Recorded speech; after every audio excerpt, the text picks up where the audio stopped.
Hello everyone, Aiden Corvus here. This week, December 1st through December 7th, is National Crohn's and Ulcerative Colitis Awareness Week, and I thought I would share my story if I can keep it simple here.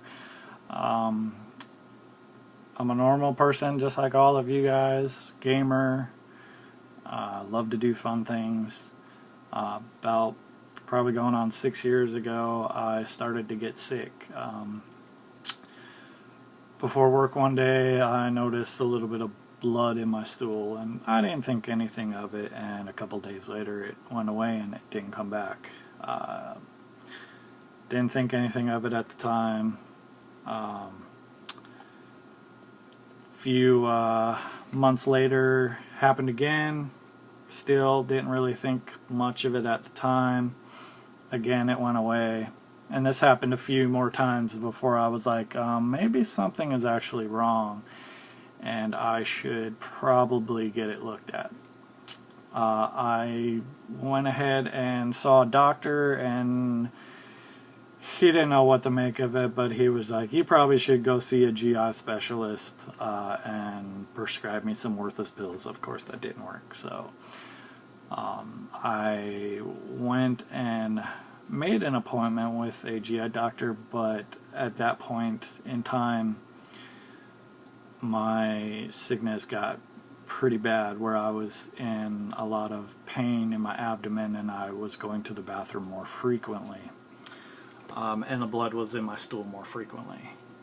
So I called a GI doctor, but a GI couldn't see me for like 2 months, and that wasn't going to work. So someone at my job at the time hooked me up and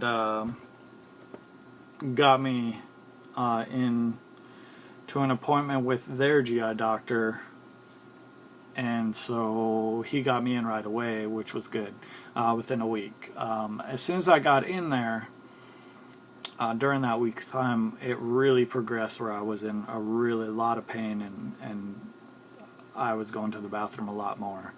And the GI doctor took one look at me and one look at my stuff and the tests he made me do, and he's like, I need to get you in for a colonoscopy like yesterday. So he scheduled me for the next available day that he did them, and sure enough, I was diagnosed with a bad case of ulcerative colitis. During the next ongoing 5 years, he had me try pretty much a whole bunch of medicines, anything you could think of, and nothing was working. I was going to the bathroom 30 to 40 times a day, dehydrating, couldn't keep myself hydrated, was in and out of the hospital. In fact, one month I spent a whole month in the hospital, and was just so dehydrated, till finally last year about Christmas time, he said, you know, the meds aren't working for you anymore. It's time to start thinking about having the procedure to remove your colon. So we went ahead and scheduled that, but it wasn't scheduled till June. So during that time I was on prednisone steroids the whole time. In June, June 12th to be exact, came around. We had my first surgery, which is a major surgery to remove my colon and it basically form a J pouch, and to give me the sense of having an artificial colon when all's said and done. And the procedure itself was only supposed to take 2 to 3 months, and I was supposed to be back on my feet. It's now December 3rd, and I'm still fighting the battle, basically. So the things, anything that could have gone wrong pretty much has gone wrong so far. About a week later, I went to the doctor for a checkup on it, to the surgeon for a checkup on to see how the surgery was doing, and I was so dehydrated that they could not do a CT scan and admitted me to the hospital for the night to get me pumped full of fluids, and they were going to do it first thing Saturday morning. And during that time in the hospital, I noticed that my staples were really, really red, and I asked the nurse about it, and she said not to worry about it, it's normal. So we didn't think anything of it, and went about our day. Had my CT scan, everything looked okay, went home.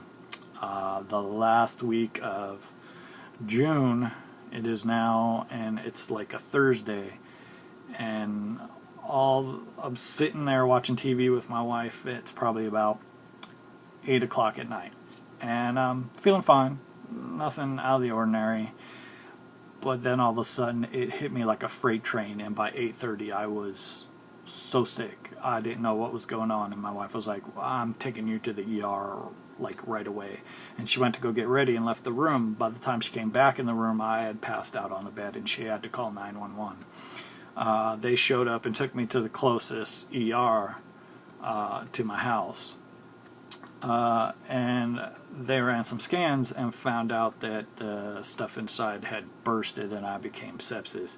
And the doctor had told me at that point, the ER doctor had told me at that point, if I had been a half hour later, it would have killed me. So they called the surgeon, and the surgeon said to be shipped up to his hospital.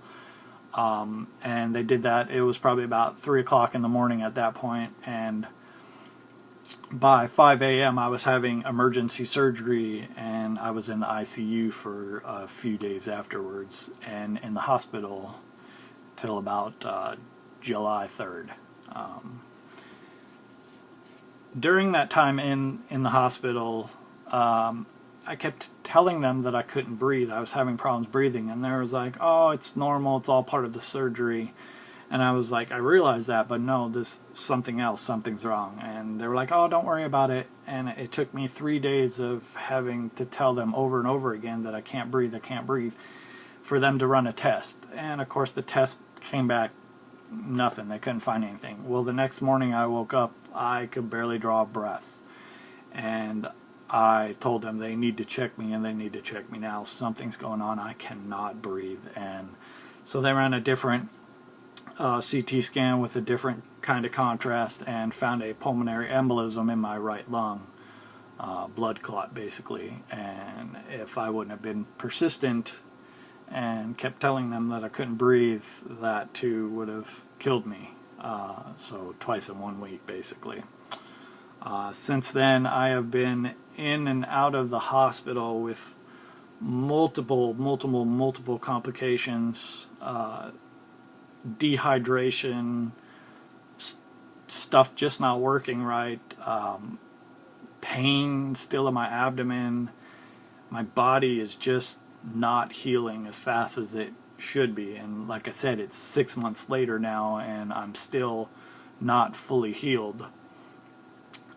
And we saw the doctor a few weeks ago, or the surgeon a few weeks ago, and he said I'm probably still about 3 months away from my final surgery, and even then I would have to heal from that. And you know, because I've been in bed so long, my legs kind of quit working on me. I have to walk around with a cane, and sometimes I will get real dizzy and I'll fall, and it's just it hasn't been a fun experience. But I wanted to tell my story, and I know it's kind of the short version of my story, but I just wanted to explain everything that I've been through and make people aware that ulcerative colitis and Crohn's disease is not us faking it, not us trying to get out of family functions or hanging out with friends, or even, as I was told many times, you know, trying to get out of work or anything like that. It's a real disease, and you need to realize that and support your friends and your family that do have this disease, because they may be in the hospital and they may be alone with no visitors, and you can brighten their day by just calling them or checking up on them or going to see them or whatever the case may be. Learn a little bit more about our situations, about our disease, and find out the struggle we do have to live with every day. You know, for me, I'm so fatigued. I sleep 12 plus hours a day, and it's not because I'm lazy, as people seem to think. It's because my body's trying to heal from everything that I've been through. I have to take so many pills a day. I have to take blood thinners for my blood clot in my lung and everything, and there's just so much more I could tell you that has happened to me, but I gotta keep the video kind of short. So I just want people to be aware. I mean, I lost my job because of this. I lost pretty much all of my friends because I couldn't hang out with them anymore. I'm in so much medical debt now because, you know, it's expensive, and we can't even keep up on our normal bills because my wife's the only one working right now because I have no ability to do so. I want people just to be aware that we are struggling, that it is a chronic illness. That is what it's classified as, and you know, we do our best to get by every day, and we need a support system. We need our family, we need our friends, we need people to be aware that, you know, this isn't a fake disease. This isn't us acting out. As recently I read, a nurse told a lady that, or a doctor or someone told a lady that they think that the person's just starving themselves or making them throw up or something, or faking it, and it's not that, and we're not faking it. I mean, at the height of my disease, I was going to the bathroom 30, 40 times a day. I couldn't even leave my house, and I still basically haven't left my house for the last almost going on 6 years now. I've been able to leave my house a little bit more now that I have the ileostomy bag, but I'm still in a lot of pain most of the time where I can't stay out too long and stuff, and my body I get really tired really fast because my body's still trying to heal. Anyway, I'm going to cut this video off here. It's getting a little long, but I wanted everyone to be aware that December 1st through December 7th is the Crohn's Ulcerative Colitis Awareness Week. So show your purple ribbons with pride. Help out your family members or your friends that may have the disease, and just, you know, do some homework on it, do some research, and realize that this isn't a made-up thing. It's a struggle that we have to live with for the rest of our lives, and it's not a fun disease. You know, it's not something that we chose for ourselves. It's not something we did for ourselves. It's just something that happened. So thank you for watching. Thank you for letting me share my story. I wish I could have explained everything in detail of what's going on, but I have to keep my videos down to a minimum length. But I appreciate everyone, and get out there and support, you know, your friends and family. And I hope that this message at least reaches at least one person, and then I would have done my job, so that that one person is now aware of the Crohn's and ulcerative colitis disease. Thank you for your time. Thank you for watching my video. Bye-bye.